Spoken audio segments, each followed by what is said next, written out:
All right, let's get started. So again, just an overview of the lecture. Last time we had homework 1 presentations. I thought went really well. I hope with subsequent observations as we get into the material that we'll have more in-depth discussion and hard questions for those that were presenting the work. So those of you that went first may have thought I'm unlucky because I'm sort of breaking the trail here, but I think you'll get harder questions, and hopefully we'll have a lot more discussion as we move through these assignments and get more into the material. And then we finished optimal tracking, but there were some questions last time and a request for an additional example, which I added this time that we'll go through. So we'll spend just a little bit of time going back through some of the material we had for optimal tracking. I'll show you one more example, and then we'll get into Monte Carlo integration, which is the sort of foundational idea for particle filters. So that's what we're going to be doing this. Before we get into all that, I've got a few miscellaneous notes. First of all, somehow I lost the recordings from Monday. I know I was recording them during lecture, but in my haste, they disappeared. And when I went to upload them, they weren't there. I had the slides, but there was no audio that went along with it. So I apologize, especially to Eric, who had emailed me and is going to be out this week, but available in other weeks. And then, as I said I would do, I updated the homework 2 assignment. I just added to the end of it, please repeat the same thing with a state space model of your design. The first part of it is to work with the state space model where you'll all be working with the same model that is in that paper by Cappe. And what I wanted is for you to come up with your own state space model. It could be a made-up model, like I showed an example of last time, but I would prefer that it be something that represents a real process and is something that preferably is something that's interesting to you. So be a little bit creative in doing that. If you can't come up with anything, you can make one up. And it's pretty easy once you've got the code and you've gone through it once for that example and you've studied the example that we went through in lecture on Monday. I think it'd be really straightforward to do another one. I don't think this is double the work. I think this is like another 5% work to do this. But hopefully that'll be of interest to everyone to see not only the same model that everyone is working with, but to see something that's interesting to you as well, and to see some variety in the examples. So I did add that, and that's due on Monday. And we'll do the same thing last time where I'll pick 3 of you to present. We are losing students. You may have noticed that things have thinned out a little bit here in the room. We started off with 14 people that were here on the first day, and then we actually had 1 or 2 new people show up on Wednesday, but lately there's been this rapid attrition. And most of the students that have dropped the class have been kind enough to communicate with me what's going on, and they say, I'm just over my head. I have no idea what's going on. I can't follow this. I don't have the right background for this. And that's helpful, and I'm scratching my head if I teach this class again, what do I do differently? I don't want to water down the material so much that we don't get through anything and we don't serve the students that do have the proper background. We can't have every graduate class not assume that you've got any prerequisite knowledge and sort of walk through an overview and review of probability theory, the ideas you should have learned in undergraduate courses, and some background on state space systems. So there's a tension in my own mind as to how to do things differently the next time this class is offered, so that there is less attrition while also still serving the students that do have the right background and are able to keep up. It could, of course, be that I'm just scary, or the material is scary. I'm not sure people are nice. It's nice to be able to say, oh, no, it's because I just couldn't master this material. It's too hard, rather than your explanations are terrible and I don't like your notation or whatever it might be.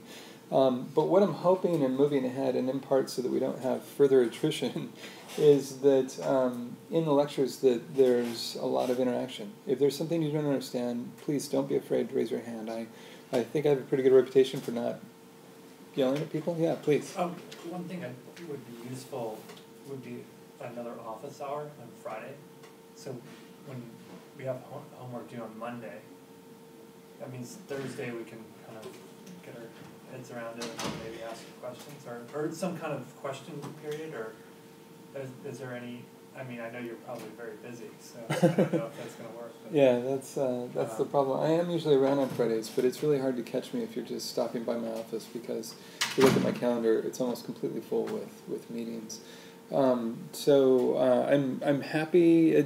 So it's hard to have it so that students can just stop by, which is what you get with an office hour. But if you're like, I know I've looked at this homework and I'm going to need some help, email me and I'm happy to meet with you on Friday. And I can also, I try not to be on email over the weekends because it can become an unhealthy obsession to always be monitoring your email, especially when you get as much as I do. But I will try to keep an eye, especially from students over the weekend, because that's when I assume most of you are working on the homework, and then maybe I can answer it. I also encourage you to use the forum. If you're registered for the course, I think the default is that you get an email anytime anyone posts to the forum. I don't think anyone has yet, but you could certainly. And that's a way to interact with your classmates over the weekend, especially about the homework assignments. So hopefully that will help. You may, this is just...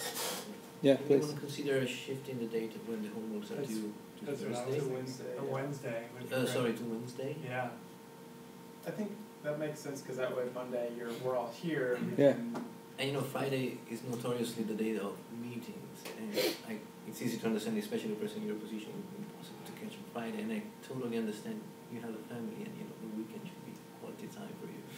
Does anyone object to having the homeworks due on Wednesdays instead of on Mondays? It might be easier for the students to handle. All right, let's just do that then. That's easy for me to do. I can just decide that. So that's done. I don't think they'll bring any students back, but maybe that will make it a little easier. just send them an email just to. Yeah. How much an hour do Wednesday? We did this for you guys. Law sale. I can't get your course in stats. That's right. I can make this concession. Yeah, no problem. So then homework 2 will be due on Wednesday, and we'll do that for all four of the remaining assignments, and just make them due on Wednesday. That's fine. Good suggestion. Thank you. And as for why students are leaving, I don't know if you want to talk about it separately. It may be possible that the first few lectures scared. I know for sure that at least one student got unreasonably scared. I think the person had the back. I mean, I took the class, and although I knew I didn't have, you know, a total grasp of what you were talking about, especially in the first few lectures where the math is heavier, the statistics part is very heavy and it can be scary. I know that you can go through the class even if you're not a statistician, but at least one person I think got way too scared by the fact that this person thought they didn't have the necessarily deep background in statistics to take the class. Now, depending on what you want the students to get, my impression was that, you know, given that you delivered the class last time, the student was very free to go as deep as they wanted. You gave all the math they could possibly need, but it didn't take to understand every detail of the math to go through the class. Right. So students who wanted could do that, but the student who couldn't, because, you know, every detail was maybe taking way too long time, it was still possible to understand the general things. Okay, you wouldn't get an A+, but you still would find the class useful. Right. And I don't know how clear it was to students who hadn't, you know, previously attended your classes. It could have been scary.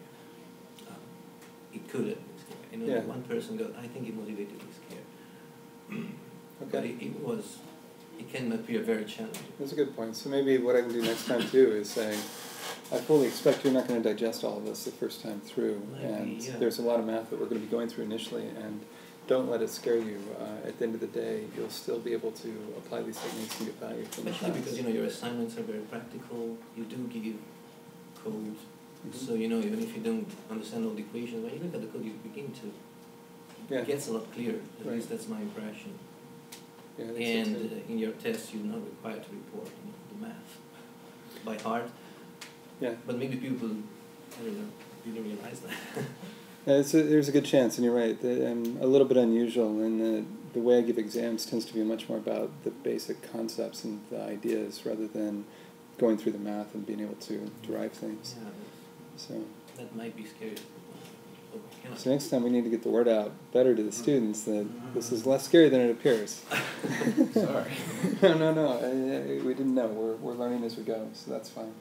Okay, well, and Franco, hopefully your comments will also assuage some of the fears of others maybe who are still on the I'm fence. still terrified.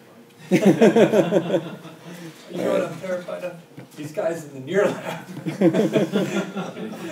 Well, we lost people from the near lab too, so don't be totally scared. Some of them also were intimidated by this, apparently. And in the end, the class exists because people in the end wanted it, basically. Yeah. So in the end, there are pros and cons. Even if we are scared, And this guy is can't scared fail by now. himself. I mean, you know him, right? He's scared. That's his problem, shouldn't be yours. All right, fair enough. Well, let's move on. And again, for the recommended reading, I still recommend the CAPE article, recognizing that that also is really intimidating, but take your time, go through it multiple times. If you don't really read anything else this term, having read this several times will probably serve you better than other things. The other articles that are posted are good too, but I think that's